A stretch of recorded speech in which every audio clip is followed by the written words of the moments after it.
La siguiente es una producción del Centro Misionero Bethesda. Palabra de Reino. Estás lleno de la salvación de Cristo, estás lleno de la justicia, de la santidad, de la verdad. Escuelas de formación. Sanidad interior. Testimonios de vida. Tenía 7 enfermedades, mejor dicho, y el trombo que me dio en la cabeza, el doctor dijo que yo no tenía nada. ¿Le hiciste todos los exámenes? Todos los ¿Y cómo te exámenes, salieron? todos me salieron bien. Entonces yo ¿No podías levantar el brazo? No, me dolía mucho. ¿Y el Señor te sanó hoy? Ya me sanó. Sí, ya volvió a la casa, está buscando trabajo, la honra y la gloria al Señor. Centro Misionero Bethesda Villavicencio Meta les da la bienvenida.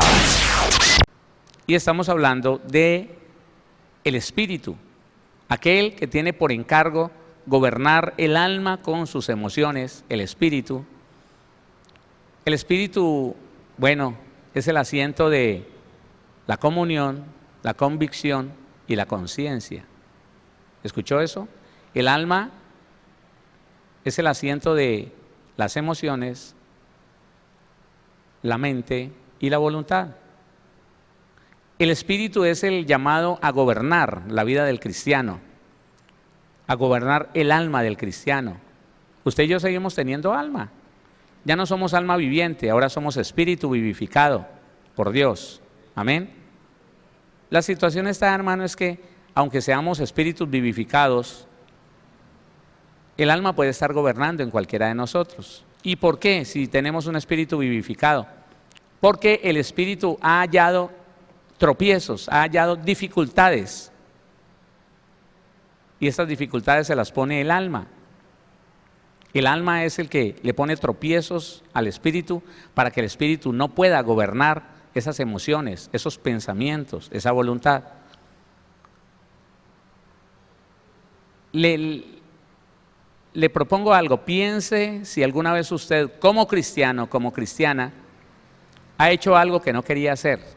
No me conteste, no diga sí o no, no vaya a levantar la mano. Le repito, piense si alguna vez como cristiano, como cristiana, usted ha hecho algo que no quería hacer. A eso se le llama gobierno emocional, gobierno de la carne, a eso se llama, gobierno de la carne. Y estábamos entonces diciendo que la primera dificultad del espíritu era vivir a la manera humana. Y estábamos leyendo Romanos, capítulo número 8, porque en Romanos capítulo número 8 dice cosas tan contundentes, hermano, que, por ejemplo, el que vive de acuerdo a sus emociones y a sus sentimientos, esa persona no agrada a Dios, no la puede agradar. Léalo para que continuemos con el segundo punto, capítulo 8, versículo Romanos, ¿no?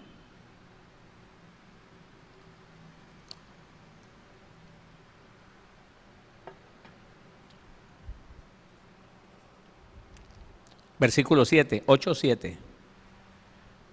Por cuanto los designios, la carne va, esos son los designios, la carne busca, la carne tiene un propósito, una intención.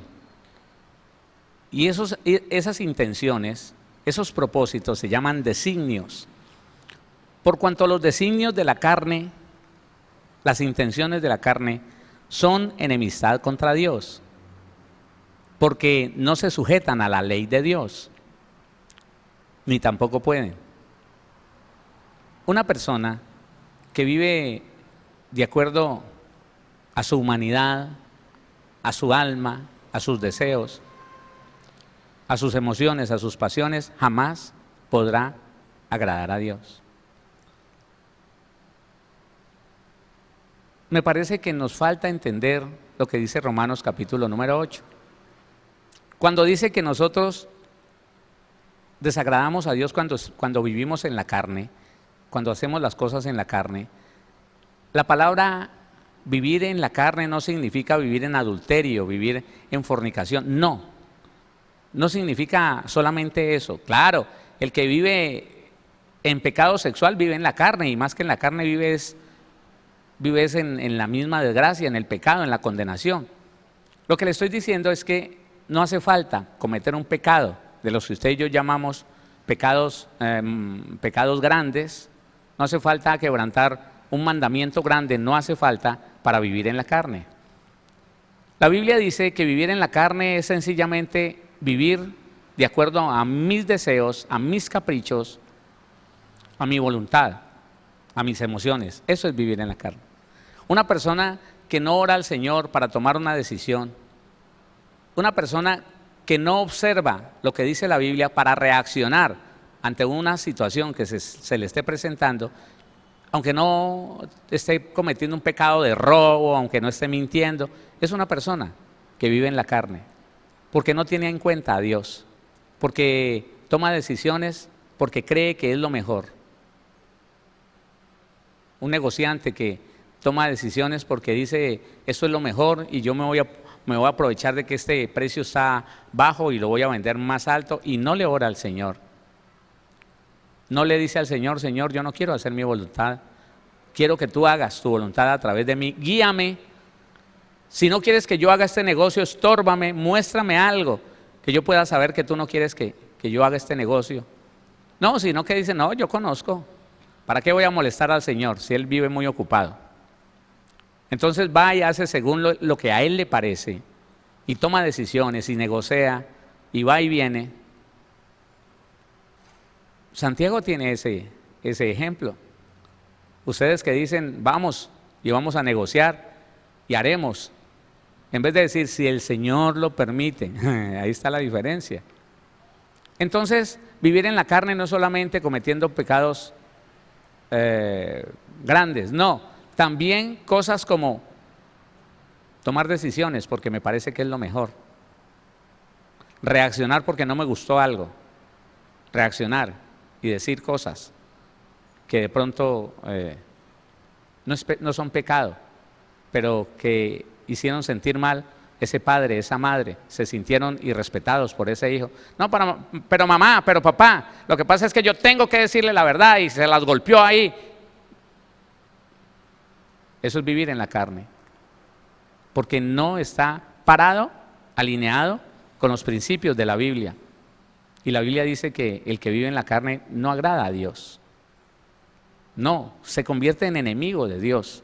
Y yo quiero pasar esto prontico porque quiero avanzar. 7. Por cuanto los designios de la carne son enemistad contra Dios, porque no se sujetan a la ley de Dios, ni tampoco pueden. Y los que viven según la carne no pueden agradar a Dios. Mas vosotros no vivís según la carne, sino según el Espíritu. Si es que el Espíritu de Dios mora en vosotros. Y si alguno no tiene el Espíritu de Cristo, no es de él. Pero si Cristo está en vosotros, el cuerpo en verdad está muerto a causa del pecado, mas el Espíritu vive a causa de la justicia. Póngale cuidado a este versículo. Cómo es de importante entender que el cuerpo, si Cristo mora en nosotros, el cuerpo a la verdad no reacciona para ponernos a pecar. No, póngale atención a lo que dice, se lo voy a volver a leer.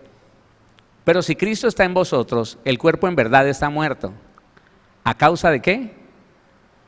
A causa del pecado. Cuando el cristiano vive en el Espíritu, su cuerpo no es capaz de motivarlo a pecar. No, atiéndame por favor. En medio de la tentación del mundo, en medio de la seducción que ejerce Satanás a través del sistema del mundo, la persona que vive en el Espíritu percibe una tentación, percibe una acechanza, él se para y se va. Su cuerpo está muerto a causa del pecado, y entonces ya ese cuerpo no lo guía al pecado. ¿Qué pasaba antes? Antes todo lo que el cuerpo pedía lo queríamos hacer, claro, lo que el cuerpo pidiera, y el alma afectaba ese cuerpo, excitándolo, motivándolo, y terminábamos haciendo todo lo que el alma y el cuerpo querían. Pero si Cristo está en nosotros, a la verdad el cuerpo está muerto, incapaz de pecar, a causa del pecado que lo mató. Ese cuerpo del pecado fue crucificado juntamente con Cristo. ¿Quién entiende eso? Pero la persona que se le presenta la oportunidad y se activa y peca y se deja seducir y se deja excitar y después dice, no, es que la carne es débil. pecó David. No, eso no es así. Mire lo que dice la Biblia. Pero si Cristo está en vosotros, el cuerpo en verdad está muerto a causa del pecado, mas el espíritu vive a causa de la justicia. ¿En cuántos vive el espíritu? Y como el espíritu está vivo, gobierna el alma con sus emociones, no nos deja pecar.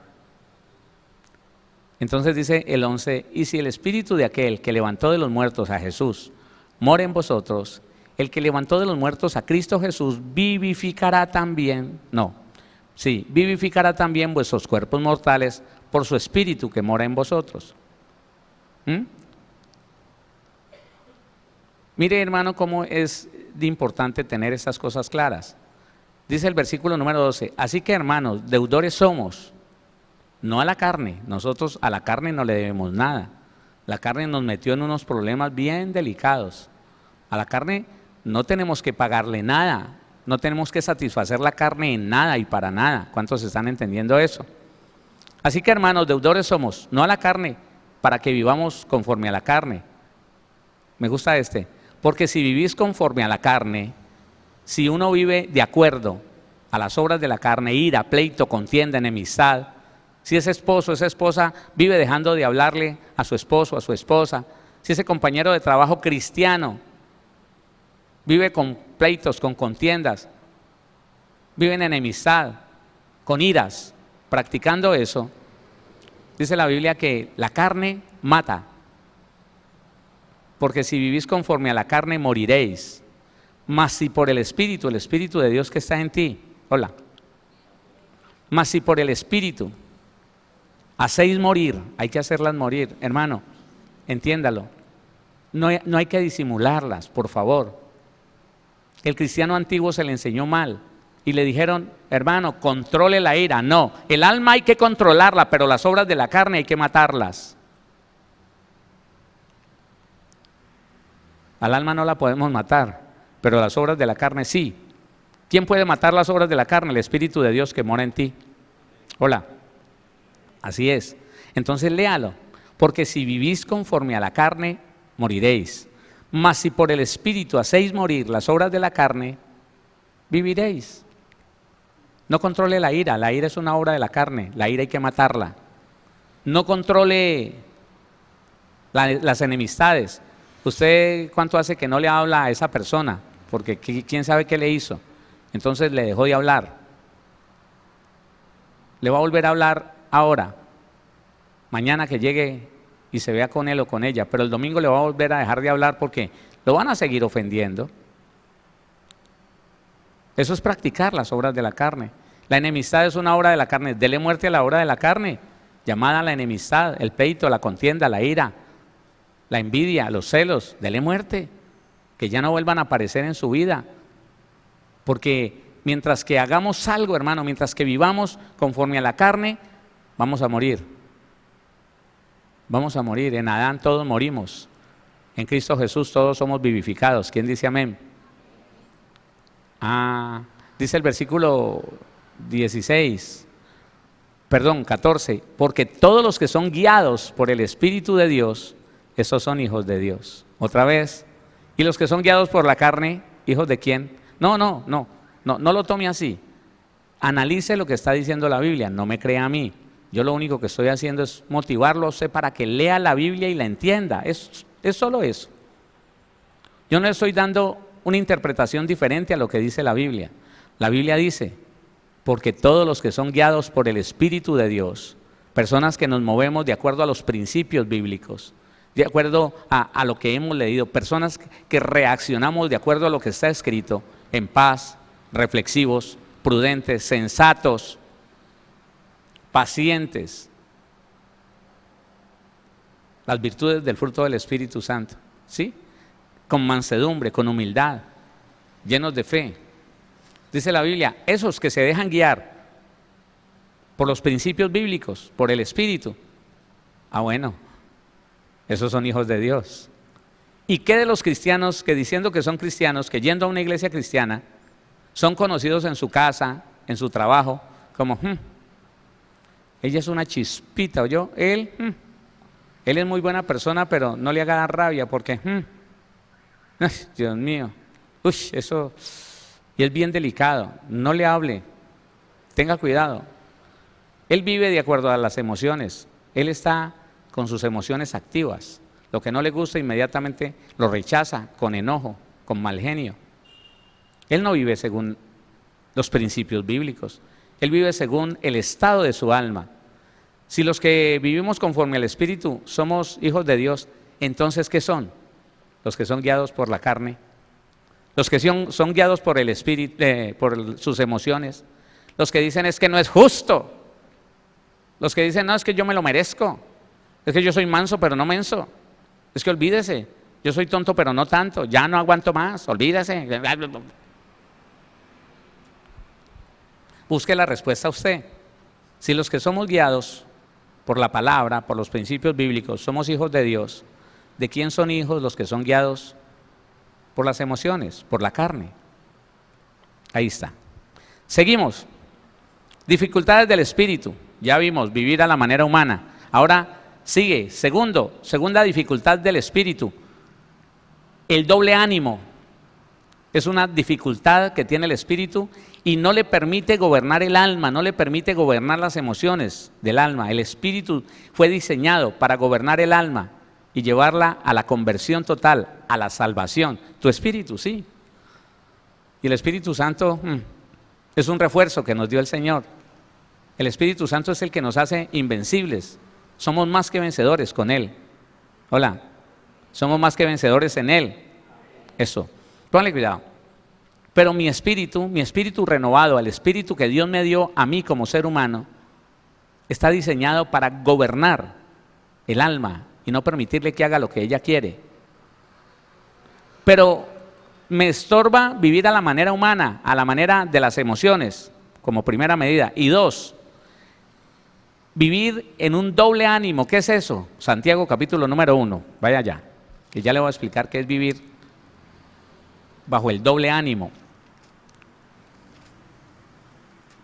Santiago capítulo número 1.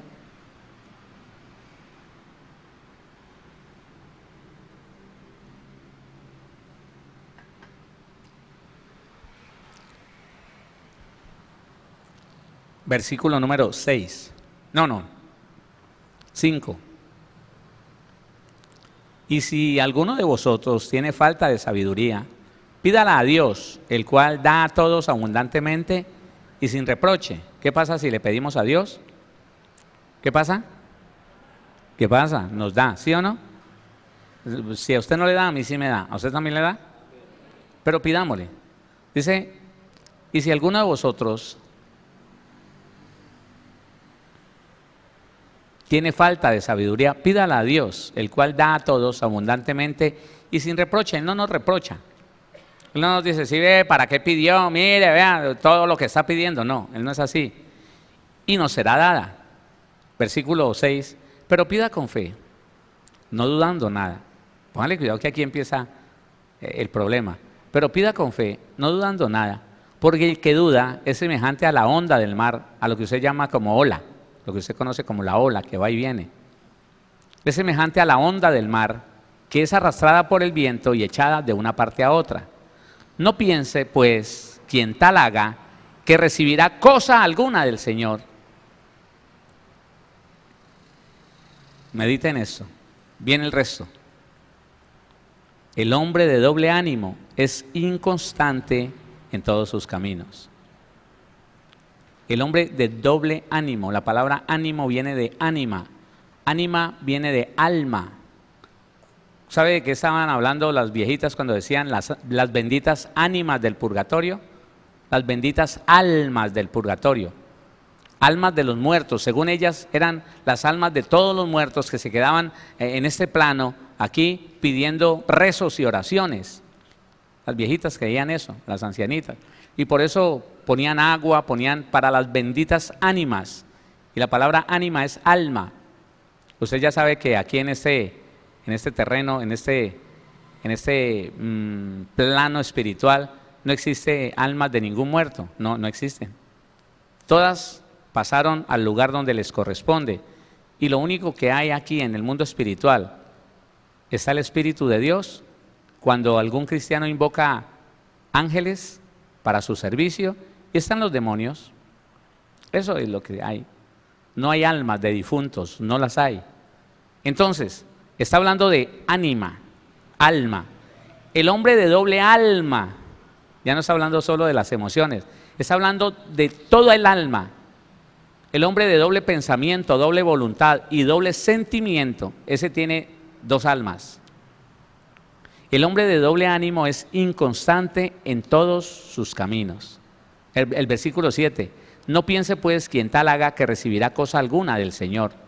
Hay algo que afecta a la fe y es una mente dividida, unos sentimientos divididos. Ya no estamos hablando de emociones desestabilizadas, estamos hablando de un ser dividido, con dos pensamientos, con dos deseos, que es la voluntad, y con dos sentimientos. ¿Usted no ha escuchado nunca, o de pronto no ha llegado a sentir que ha llegado a odiar y a amar al mismo tiempo? Si no lo ha sentido, mejor. Pero las personas que usted se ha dado cuenta que lo sienten, sí, lo llegan a sentir. Odiar a una persona, pero amarla en el mismo momento. Esto es diabólico, ¿no? Sí, esto es satánico completamente. Entonces yo me he encontrado con personas que se golpean, parejas que se maltratan, y hablando con ellos, han abierto su corazón y han dicho esto: pastor, es que hay momentos en que yo amo a mi esposa, y yo estoy dispuesto a servirla y a darle todo lo que tengo. Ella dice, es verdad, pastor, hay momentos que este hombre es tan especial, tan lindo, tan hermoso. Y él dice, yo siento que la amo, yo siento que estaría dispuesto a hacer cualquier esfuerzo, a entregar cualquier cosa por ella. Pero pastor, ella me hace dar rabia. Ah, aquí aparecen las emociones. Ella me hace enojar cuando se pone con su capricho, cuando se pone con su bravura. Uy, y a mí algo me va cambiando, pastor, y yo voy sintiendo que la odio. Y yo quiero ayuda, pastor, porque yo he sentido deseos de que se muera. Y es más, he sentido ganas de matarla, cristianos. Cristianos. La odio, pastor, la odio, no la quisiera ver, no la quisiera tener ni cerca. ¿Qué es eso, pastor? Eso es una doble alma, un alma dividida, un pensamiento dividido, una voluntad dividida y unas emociones divididas. Y entonces el espíritu no puede gobernar.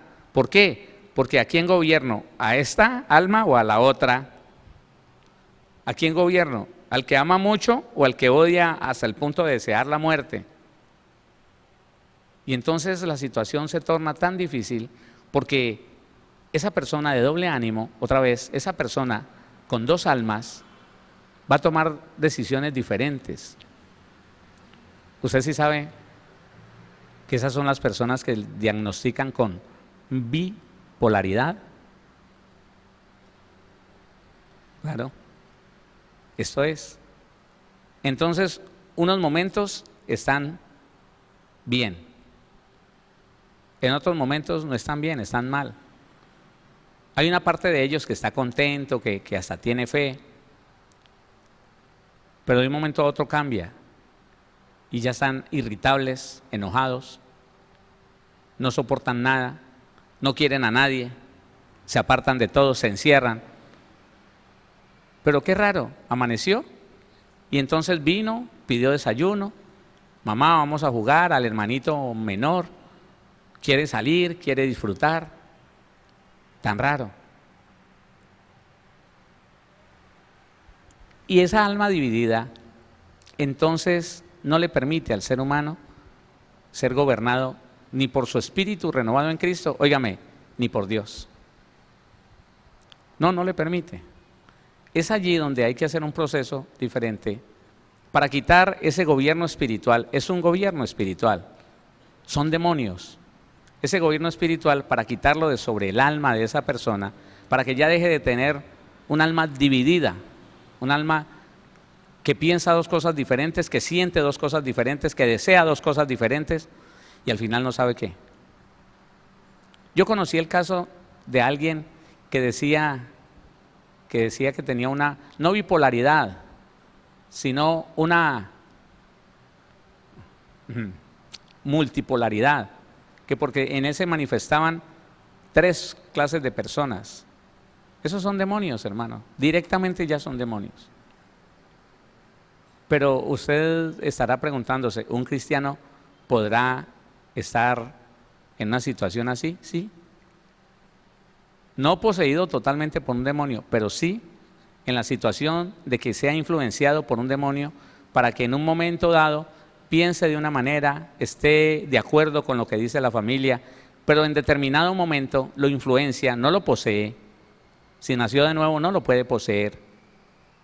Y entonces ya en otro momento está irritable, no está de acuerdo, le reprocha a esa mamá, a ese papá, lo acusa. Pero pasa ese momento y vuelve a ser el hijo agradable, la hija obediente. Sí, mamá, vamos a salir adelante. Y esta es una dificultad que tiene el espíritu para poder gobernar el alma del creyente. La otra dificultad que tiene el espíritu que le impide gobernar emociones, sentimientos, voluntad del alma es el legalismo. ¿Quién sabe qué es el legalismo? ¿Usted sabe lo que es el legalismo? Usted lo va a entender leyendo este texto, Gálatas, capítulo número 2. Usted va a entender mejor qué es el legalismo, porque a nosotros nos han llamado legalistas, ¿no? En otro tiempo nos llamaban legalistas, pero creo que los que nos llamaban legalistas ni siquiera sabían qué es el legalismo.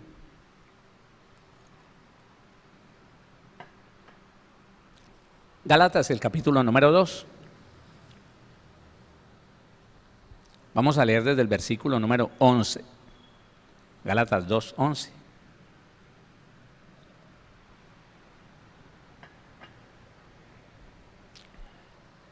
¿Está ahí? Léalo conmigo. Pero cuando Pedro vino a Antioquía, le resistí cara a cara, porque era de condenar. Pues antes que viniesen algunos de parte de Jacobo, comía con los gentiles. Pero después que vinieron, se retraía y se apartaba, porque tenía miedo de los de la circuncisión. Y en su simulación participaban también los otros judíos. De tal manera que aún Bernabé fue también arrastrado por la hipocresía de ellos. Pero cuando vi que no andaban rectamente conforme a la verdad del Evangelio, dije a Pedro, delante de todos: si tú, siendo judío, vives como los gentiles y no como judío, ¿por qué obligas a los gentiles a judaizar? Aquí está. ¿Qué es el legalismo? Exigirle a otro que viva una vida que yo no vivo. Eso es el legalismo. ¿Qué es el legalismo? Poner cargas en los demás, cargas que yo no estoy dispuesto a llevar. Claro, mire, le voy a decir algo. Lo conozco. Conozco un ministro que le enseña a la iglesia que vestirse de negro es del diablo, es satánico. Lo ha enseñado así. Y ha enseñado directamente que esos jóvenes que se visten todos de negro tienen al mismo diablo. Pertenecen a Satanás. Pero también lo he visto con un vestido negro entero. Pantalón y saco negros. Aunque la camisa rosadita y una corbata muy bonita, una corbata lila suave, una pinta muy bonita, pero todo de negro. Entonces, ese es el legalismo. Poner en otros una carga que yo no voy a llevar. Exigirle a usted que haga cosas que yo no hago. Eso es legalismo. Eso es un estorbo para el espíritu.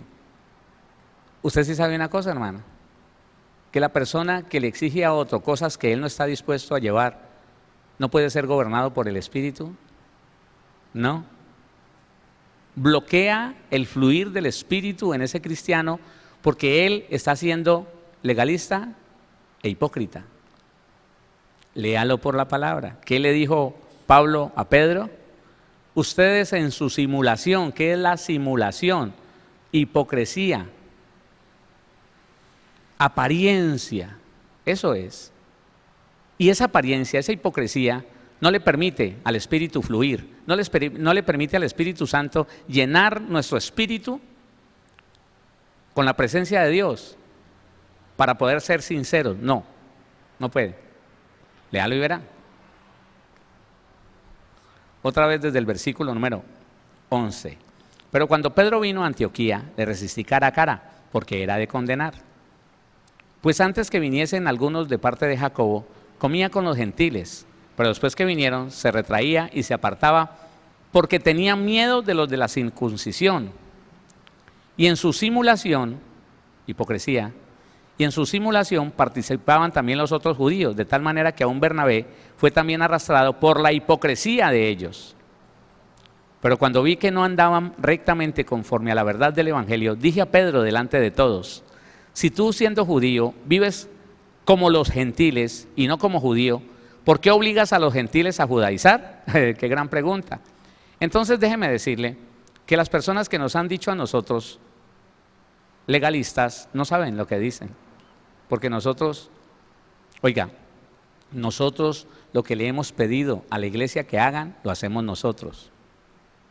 Aún, si no está en la Biblia, sino que nos pareció algo muy bueno de observar, una muy buena costumbre, nosotros lo enseñábamos, nosotros lo hacíamos primero para poderle enseñar a la iglesia. Y el legalismo es precisamente poner cargas en otros, cargas que yo no quiero llevar. Cargas que yo no voy a llevar. Ese es el legalismo. Y como el legalismo me hace hipócrita, un hipócrita no puede crecer en el espíritu. No, perdóneme, no puede crecer en comunión. Un hipócrita no puede crecer en comunión, no puede crecer en entendimiento, no puede crecer en obediencia, no. Porque el hipócrita renuncia a ser y quiere parecer.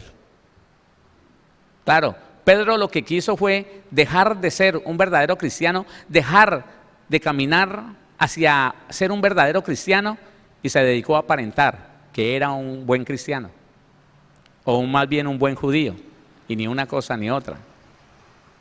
Entonces, mire qué importante es si nosotros vamos a vivir en el espíritu y no en la carne y no en las emociones. Evitemos cosas como estas. Evitemos, hermano, entrar en el campo tan peligroso de la hipocresía. ¿Qué fue lo que le criticó? ¿Qué fue lo que juzgó? ¿Qué fue lo que condenó el Señor Jesucristo en los escribas y fariseos? La hipocresía. ¿Qué es lo que le dice en el capítulo 23 de Mateo a ellos? Escribas y fariseos hipócritas. Ustedes aparentan una cosa que no son y les exigen a los demás que hagan cosas que usted no hace. Escribas y fariseos hipócritas. Ustedes no entran ni dejan entrar en el reino de los cielos. Qué tremendo esto, hermano. Seamos genuinos, vivamos lo que dice la Biblia, disfrutemos obedeciendo la palabra. No le pongamos a otro cargas, hermano, que nosotros no estamos dispuestos a llevar.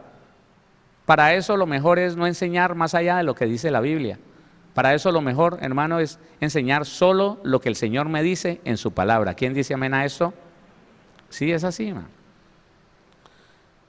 Y la persona que se dedica a aparentar, esa persona vive bajo los impulsos de sus emociones.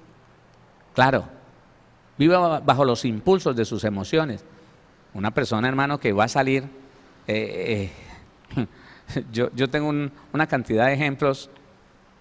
Entonces, una persona que iba a salir para la iglesia, y en ese tiempo, hermano, pues se le pedía a las hermanas que nunca se pusieran ciertos accesorios. Y ella entonces llegaba y salía a la calle y ella se pintaba la boca, se ponía marbellines, se hacía una raya, se ponía aretes y todo, y ella salía a la calle. Ella llegaba a la casa y se limpiaba para ir a la iglesia, se quitaba los aretes y todo. Ese día llegó de afán, se quitó los pantalones, se puso su falda, su blusa y salió corriendo. Cuando ella estaba montada en el bus, le dice el hijito como de 8 años, le dice, ¡ah, mami! El muchacho, hermano, el niño es una bendición porque él suelta las cosas así como las ve. ¡Ay, mami, se vino como payaso! ¡Límpiese, límpiese! Se vino como payaso. Y ya, claro, entendía esa y empezó, no sabía qué hacer. ¡Ay, qué hago con eso! Vivir en una apariencia es terrible, hermano. Es de lo más feo que hay. Claro, se le activaron las emociones. No sabía qué hacer. No sabía con qué limpiarse. No sabía con qué quitarse todo lo que tenía. Se bajó del bus y dejó el bolso. Porque sus emociones se activaron, la llenaron de premura, la llenaron de temor, porque es que eso hace cuando uno quiere aparentar algo que no es. El temor a que me descubran, el temor a que lleguen a ver que yo no soy lo que realmente soy, que yo no soy lo que estoy aparentando ser, no, sino que soy otra persona. Se disparan las emociones y empieza, ¿qué hago? Me van a descubrir. Como cuando estábamos niños, ¿no? Y nos volábamos y llegábamos tarde. Me van a descubrir. Y nos llenábamos de miedo, de susto y no sabíamos qué hacer. Nos saltábamos una tapia con una facilidad impresionante por las emociones, por el temor. De tal manera que esas dificultades del espíritu, que no dejan al espíritu llevar al cristiano a una verdadera obediencia, lo que hacen es que le dan toda libertad a las emociones. Y las emociones nos meten en pecado. Cuando se activan las emociones, se desestabilizan las emociones. Porque le voy a repetir algo que ya le dije en estos días pasados. En sí, las emociones no son malas. El problema es cuando se desestabilizan las emociones, cuando se convierten en pasión, cuando esa emoción se impulsa, como que explota, como que se magnifica esa emoción. La Biblia lo llama pasión. Y la pasión, desde todo punto de vista, es mala. Una emoción desestabilizada se llama pasión, y la pasión, recuerde que dice expectación por lo prohibido, codicia, concupiscencia, desear, deseo, ansiar, complacer, deleites, deleite sensual, deseo. Bueno, mire lo que dice Colosenses capítulo 3. Vaya conmigo allá. Entonces la persona que no ha entendido cómo gobernar su alma y sus emociones, Colosenses capítulo 3, versículo número 5. Si usted tiene una Biblia que tenga títulos, allí debe decir algo como la vida nueva y la vida vieja, o la vida antigua y la vida nueva, algo así. Dice el versículo 5, haced morir las obras de la carne. ¿Qué hay que hacer con ellas? Matarlas. ¿Qué hay que hacer con las obras de la carne? Controlarlas, ¿sí? Sí, disimularlas, que no se le note mucho la ira. No importa que usted sienta ira, contrólela. No, hermano, eso es apariencia. Hay que darle muerte a las obras de la carne. Y aquí lo corrobora, haga morir. No lo disimule, haga morir. Haced morir pues lo terrenal, obras de la carne. La carne es de la tierra, el espíritu es del cielo. Haced morir pues lo terrenal en vosotros. Fornicación, impureza. Esta impureza tiene que ver con inmundicia en Gálatas 5. Impureza, pasiones desordenadas. Aquí está. Ya, hermano, la sola palabra pasión está mal. Y si están desordenadas, ¿cómo será? Pasiones desordenadas, malos deseos y avaricia, que es idolatría. ¿Qué dice la avaricia? Todo esto no es suficiente. Cuando usted sienta que lo que tiene no le es suficiente, sino que quiere ir por más, se le activó la avaricia. Ya no está constituyendo su naturaleza, pero puede estar como algo que la carne quiere retomar de nuevo. Cuando alguien me dice, pastor, yo quisiera hacer esto, yo quisiera hacer aquello, yo quisiera ir, yo quisiera comprar. Yo le digo, ¿por qué lo quiere hacer? ¿Por tener más dinero? ¿O por servir a alguien? Porque si es por tener más dinero, es un mal propósito. Claro, eso puede ser codicia, no te va a ir bien. Pero si tú dices, yo quiero fundar, yo quiero establecer una empresa que le preste servicio a la comunidad, a la gente, en tal área. Si usted lo está haciendo con el deseo de servir a alguien, usted va a ser multimillonario.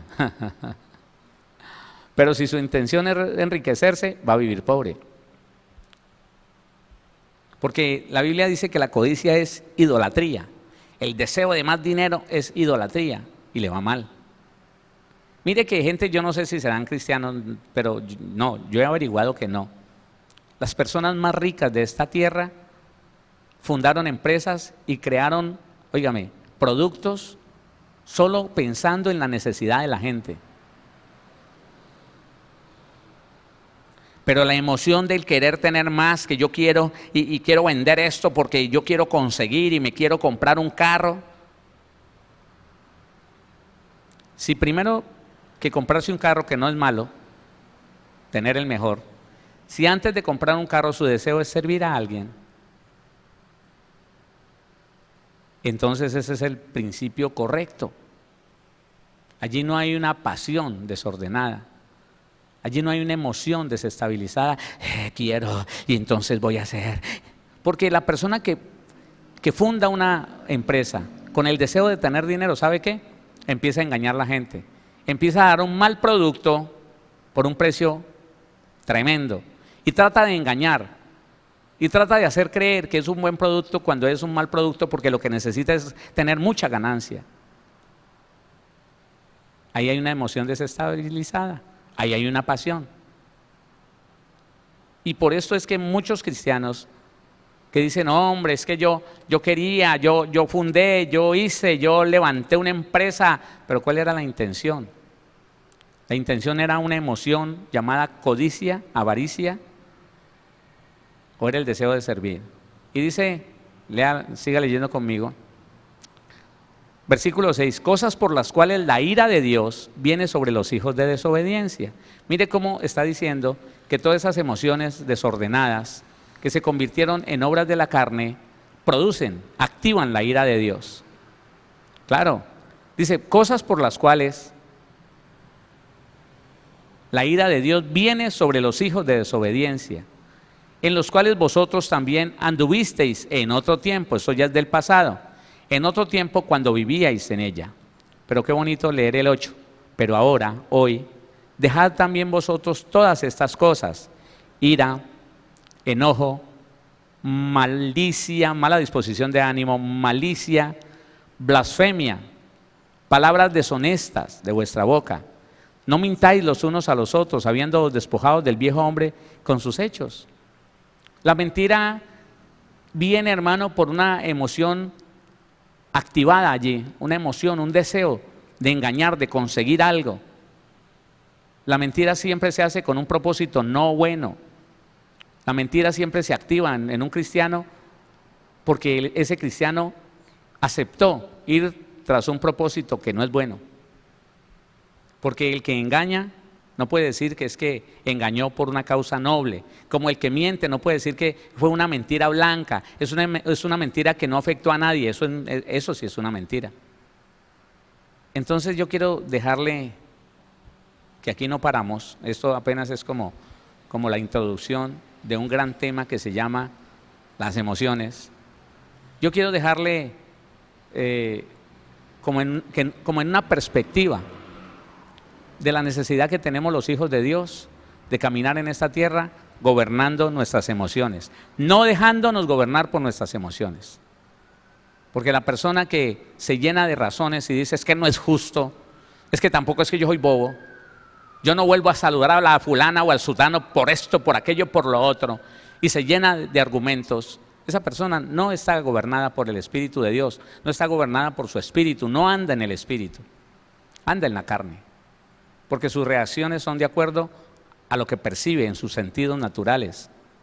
Sus reacciones y las decisiones que toma son por emociones, porque fue afectada su emoción, fue afectada su alma, la percepción de injusticia llegó a su vida, entonces dice, entonces no voy a hacer esto y no voy a hacer lo otro y a él no lo vuelvo a saludar y me quito de aquí y me largo de aquí. Y en ese plano ya lo leímos, yo no se lo estoy diciendo, ni le estoy dando un significado diferente a lo que dice la Biblia. La Biblia dice que mientras nosotros caminemos en nuestras emociones, que mientras que tomemos decisiones porque nos parece que es lo mejor, no nos fijamos si la Biblia lo fortalece eso que estamos diciendo o lo desmiente, sino que nos parece porque nos gusta, porque me parece bueno. Dice la Biblia, se hacen enemigos de Dios. No pueden agradar a Dios. Los que andan según sus emociones y no según la palabra, porque andar en la carne es andar de acuerdo a sus emociones. Oremos. Pidámosle al Señor que cada día nos ayude a entender esto y a vivirlo. La persona que vive en el Espíritu, recuerde, es una persona prudente, sensata, sabia, reflexiva, no va explotando rápidamente. No, se espera, se sienta a juicio, escucha a las personas, busca la razón y al final, con paciencia, con mansedumbre y humildad, determina y toma decisiones.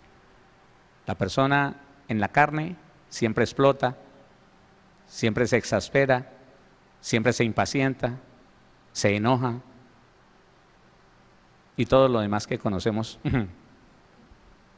muy bien. Padre, te damos gracias.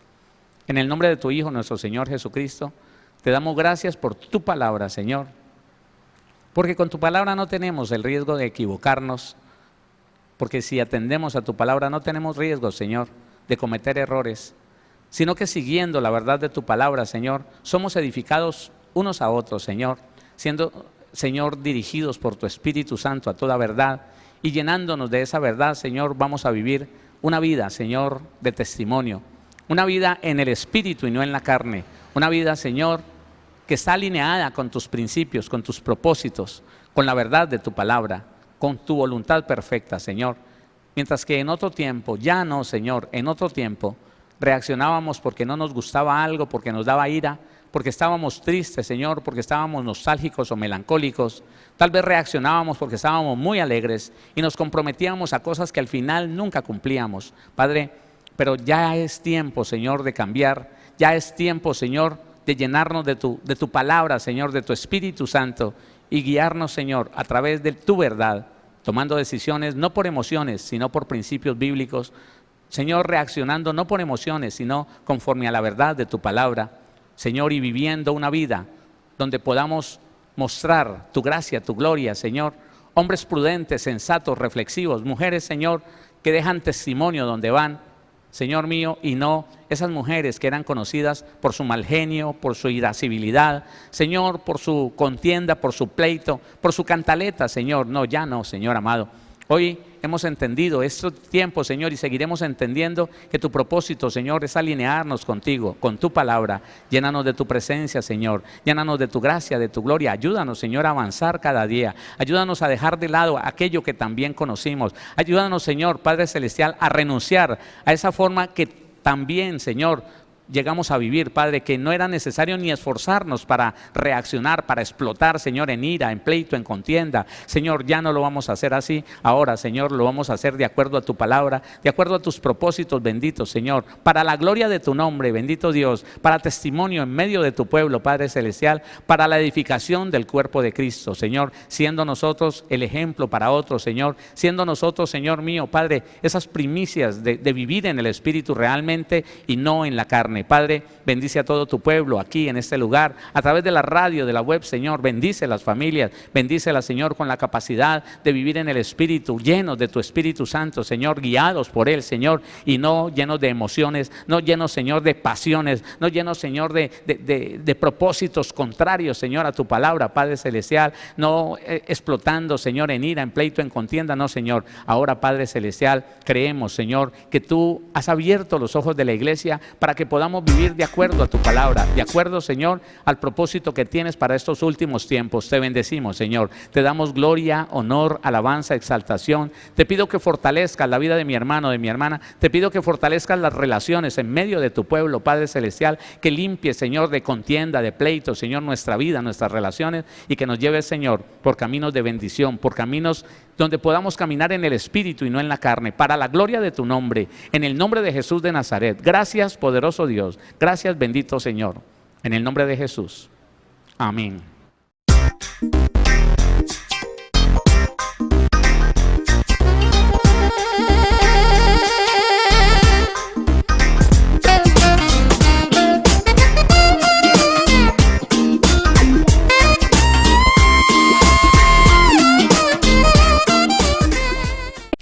Síguenos en Facebook como Pastor Héctor Cortés, en Twitter como @CMVVillavo, en Instagram como @auténtica Villavicencio y en YouTube como Pastor Héctor Fabio Cortés. Centro Misionero Bethesda Villavicencio, cumpliendo el propósito de Dios.